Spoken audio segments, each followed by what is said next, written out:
khoảnh khắc, chỉ một tiếng nổ vọng lại từ xa, nhẹ thôi, không đủ để làm chúng ta tỉnh giấc, nhưng cũng đủ khiến lòng không yên. Cảm giác đó như một vệt sợ hãi nhỏ, len lỏi trong hơi thở, kéo dài mệt mỏi. Tôi không nói về những trận đánh, những nơi đã từng đầy người. Tôi chỉ nói về cảm giác khi nghe tiếng súng từ xa, khi bạn không biết cuộc sống còn bao lâu, chỉ biết sống qua từng giờ, từng phút. Những khoảnh khắc đó không có sự giải thích, không có cách nào gọi tên được. Chỉ có cảm giác như một nỗi sợ không dứt, như là một tiếng vọng còn lẫn khuất. Có những lúc bạn ngồi lại trong một góc tối, im lặng, không dám nói gì.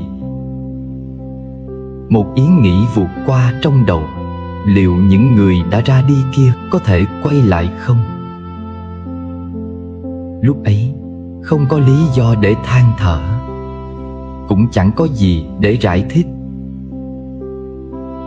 Phật dạy rằng trong những khoảnh khắc khó khăn, chúng ta có thể tìm thấy một khoảng lặng trong chính mình.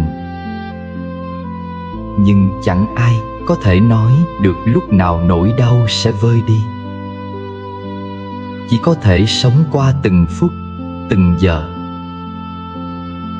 Trong chiến tranh, không có lời hứa nào được thực hiện. Không có một chiến thắng nào được tuyên bố khi chiến tranh vẫn tiếp diễn. Từng ngày trôi qua, chúng ta chỉ cố gắng sống sót.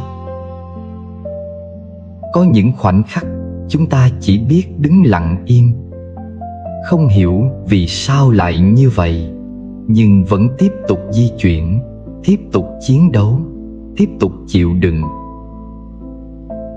Trong những giờ phút ấy, khi mọi thứ dường như đã mất đi, chỉ còn lại những gương mặt mệt mỏi, hốc hác và những tấm thân đã mòn mỏi vì đau đớn. Lời Phật dạy có thể là một tiếng vọng rất nhẹ nhàng, chỉ là nhắc nhở rằng có thể ngừng làm khổ mình thêm. Nhưng có ai trong chúng ta dám dừng lại khi chiến tranh vẫn đang diễn ra, khi những người thân vẫn còn đó, chờ đợi ở phía trước? Chúng ta không thể nào thay đổi được những điều đã xảy ra, nhưng có lẽ trong cái khoảnh khắc tĩnh lặng của chiến tranh, chúng ta có thể tìm thấy một khoảng lặng cho chính mình. Trong chánh niệm Phật Pháp này, chúng ta chỉ ngồi lại với những gì đang có mặt. Không có giải pháp, không có kết luận, chỉ có những khoảnh khắc hiện diện. Có một tiếng động lạ, chất khẽ, từ phía xa. Nó không phải là tiếng sống, cũng không phải tiếng đổ vỡ của một vật dụng nào đó trong nhà. Nó chỉ là một dư chấn, một sự rung động rất nhẹ dưới lòng bàn chân, đủ để khiến mặt nước trong ly trà trên bàn xao động. Những vòng tròn đồng tâm cứ thế lan ra, chạm vào thành ly, rồi biến mất. Tôi ngồi đó, nhìn vào cái khoảng không gian chật hẹp của căn phòng, và nhận ra một cảm giác đang lớn dần lên. Một cảm giác không tên, nhưng nó mang theo hơi lạnh. Có thể người ta gọi đó là sự bất ổn, hoặc có thể là một cái gì đó lớn hơn, như chiến tranh chẳng hạn. Khi tôi nghe về những điều đang xảy ra ở một nơi nào đó, không rõ là đâu, tôi chỉ thấy lồng ngực mình hơi thắt lại. Một sự thắt lại rất tự nhiên, như một phản xạ khi ta đứng trước một vực thẳm mà không nhìn thấy đáy. Tôi không biết mình phải làm gì. Tôi cũng không biết mình nên cảm thấy thế nào cho đúng. Những thông tin cứ trôi qua, những gương mặt lo âu hiện lên rồi tan đi. tôi thấy mình đứng giữa một dòng chảy, mà ở đó mọi điểm tựa đều trở nên lỏng lẻo.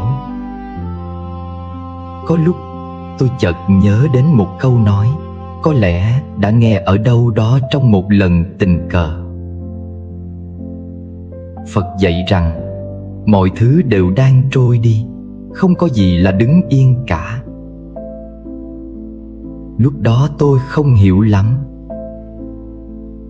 Tôi chỉ thấy đó là một câu nói hay. Nhưng giờ đây, khi nhìn vào sự dung dinh của mặt nước, tôi thấy nó thật hơn bao giờ hết. Nó thật đến mức làm tôi thấy sợ. Một nỗi sợ không phải vì cái chết, mà vì sự biến mất của những gì tôi hằng coi là hiển nhiên. Cái ly trà vẫn ở đó, chiếc ghế vẫn ở đó, nhưng cảm giác an toàn thì đã bay đi mất. Nó bay đi một cách lặng lẽ, không một lời từ biệt. Tôi đứng dậy, đi lại trong phòng. Bước chân tôi nặng hơn thường ngày. Tôi nhìn vào đôi bàn tay mình, những ngón tay hơi run. Tại sao lại run? Tôi không ở trong vùng chiến sự. Tôi không nghe tiếng súng nổ bên tai. Nhưng sao cái cảm giác của chiến tranh lại hiện diện rõ rệt đến thế? Nó nằm ở đâu đó trong hơi thở, trong cách tôi nhìn vào những đồ vật quen thuộc mà thấy chúng bỗng trở nên xa lạ. Tôi thấy mình bắt đầu tìm kiếm. Tôi không biết mình tìm gì. Một lời an ủi, một sự cam kết rằng mọi chuyện sẽ ổn. Nhưng không có ai trả lời. Thế giới ngoài kia vẫn đang vận hành theo cách của nó, thô bạo và lạnh lùng. Trong khoảnh khắc ấy, tôi bỗng thấy một khoảng trống. Một khoảng trống lớn đến mức nó nuốt chửng mọi suy nghĩ của tôi. Tôi chỉ còn biết đứng yên. Đứng yên để cảm nhận cái sự trống rỗng đó. Lời Phật dạy lại vang lên trong đầu tôi, nhẹ như một tiếng thở dài, rằng khổ đau là một phần của hơi thở này. Nó không phải là một điều gì đó bên ngoài ập đến, mà nó vốn dĩ đã ở đó, chỉ chờ một cái cớ để hiện hình. Tôi thấy mình đang chống lại.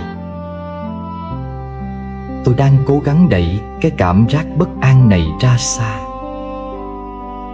Tôi muốn tìm lại cái sự bình thản của ngày hôm qua, cái ngày mà tôi còn có thể lo lắng về những chuyện nhỏ nhặt như một món nợ chưa trả hay một cuộc hẹn bị lỡ. Giờ đây, những điều đó trở nên xa xỉ.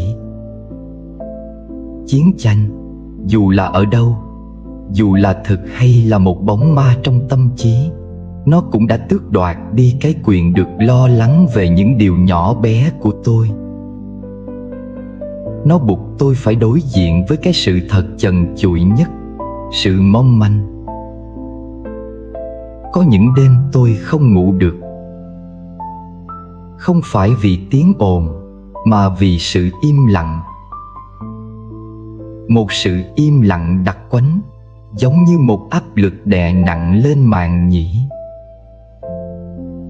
Trong sự im lặng đó, tôi nghe thấy tiếng tim mình đập nhanh và gấp gáp. Tôi tự hỏi, ở một nơi nào đó, có ai cũng đang nghe thấy tiếng tim mình đập như thế này không? Có ai cũng đang nhìn lên trần nhà và thấy những vết nứt của sự lo âu đang lan rộng. Tôi thấy mình thật nhỏ bé. Nhỏ bé đến mức tội nghiệp. Mọi dự định cho tương lai, mọi kế hoạch cho ngày mai bỗng chốc trở nên vô nghĩa. Khi chiến tranh hiện diện, tương lai là một khái niệm xa vời, thậm chí là nực cười. Chỉ có hiện tại, một hiện tại đầy dẫy những đứt gãy. Tôi nhớ có lần tôi đọc được ở đâu đó, Phật dạy rằng hãy nhìn vào cái đang là. Nhưng nhìn vào cái đang là lúc này thật khó khăn.